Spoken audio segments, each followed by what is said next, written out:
Hello friends, welcome back to my channel. চলে এসেছি নতুন আরও একটা ব্লগ নিয়ে। আমি পৌলমী। আমার চ্যানেলে তোমার সকলকে জানাই অনেক অনেক স্বাগত অ্যান্ড ওয়েলকাম। তোমরা সবাই কেমন আছো? আশা করছি ভালো আছো। আমিও বেশ ভালোই আছি। আর তোমরা তো ভিডিও শুরুতে প্রথম ভিডিওতে দেখতেই পেয়েছো একটা বিয়ের ভিডিও। আশা করছি তোমরা বুঝতে পেরেছো। অবশ্যই তোমরা টাইটেল থাম্বনেল থেকে বুঝতে পেরে গেছো আমি কার নিয়ে কথা বলবো।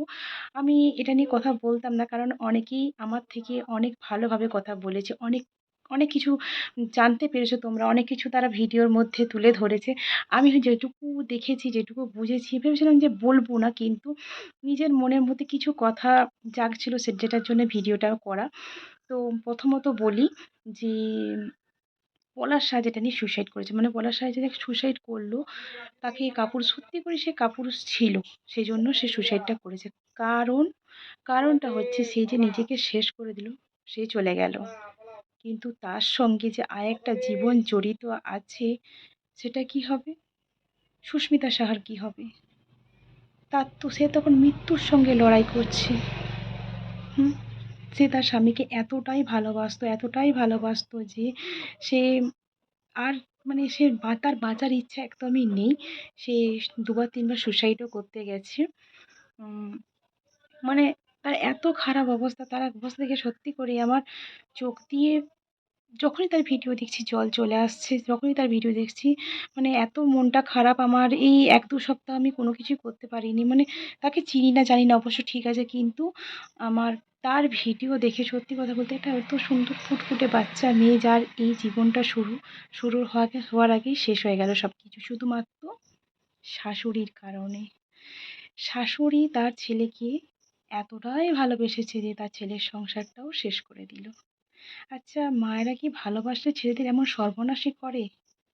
হ্যাঁ, সে যদি তার ছেলেকে এতটাই ভালোবাসতো, সে এইটুকু বুঝলো না তার ছেলে কি নিয়ে ভালো থাকবে, কোথায় ভালো থাকবে? কারণ সে সুস্মিতাকে ডিভোর্স দিতে বলেছিল, যেটা পলাশ মানতে পারেনি, কারণ সুস্মিতাকে সে ছাড়া বাঁচবে না, এটাই বলেছিল। মানে মরার ৩-৪ দিন আগে এই কথাটা বলেছিল ফোনেতে, যে আমি তো, মা তো তোমাকে চাইছি না, তো তোমাকে আমি ডিভোর্স দিয়ে দেবো, দিয়ে তোমার সমস্ত খরচা চালাবো। তখন নাকি খুবই মানে ওদের, মানে দুজনের মধ্যে খুব, মানে মানে যেহেতু ভালোবাসা ছিল, খুব কান্নাকাটি করেছে। বলেছে আমি নাকি সুসাইড করব। সুস্মিতা সুসাইড করতেও গেছিলো, কিন্তু বাড়ির লোকে দেখে ফেলাতে পারেনি করতে। এবারে তখন দেখছি, যখন যে এখান থেকে, এদিক থেকে আমাকে চাপ দিচ্ছে, ওই দিক থেকে আমি পারছি না করতে, বউকে ছাড়তে পারছি না, বউ নির্দোষ, তখন সে নিজেই চলে গেল। এবারে কি হলো, পরের মেয়েকে তার বাবা মায়ের কাছে পাঠানোর আগে নিজের ছেলেই তো না ফেরার দেশে চলে গেল। এবারে কি করবেন? তো এইটুকু বলতে আমি এলাম যে ছেলের বিয়ে দেওয়ার আগে চিন্তা ভাবনাটা এটা নিয়ে নেবেন, যে ছেলে আমাকে যেমন ভালোবাসবে, আমাকে যেমন প্রাইভেটি দেবে, তেমন সে পরের মেয়েটাকেও দিতে হবে, কারণ সে পরের মেয়েটা শুধুমাত্র আপনার ছেলেকে রেখে আসছে।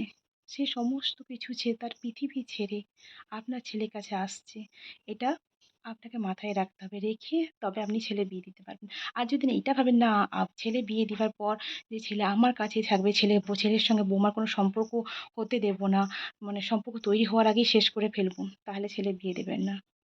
তাহলে হয়তো সুস্মিতার মতন অনেক মেয়েরই জীবন নষ্ট হয়ে যাবে শুরু হওয়ার আগে।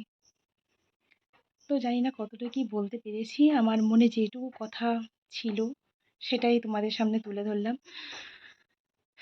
সত্যি করে সুস্মিতার জন্য ভীষণভাবে কষ্ট হচ্ছে, ভীষণ কষ্ট হচ্ছে। আর আমি ভিডিওটা বানাচ্ছি না, আমার এইটুকুই বলার ছিল, তাই বললাম। মানে মনের ভিতরে যেসব কথাগুলো আমার ছিল, আর তো সুস্মিতা তো মানে মৃত্যুর সঙ্গে লড়ছে, যাকে বলে, যেটা দেখে আমার সত্যি করে খুবই ভীষণভাবে খারাপ লাগছে।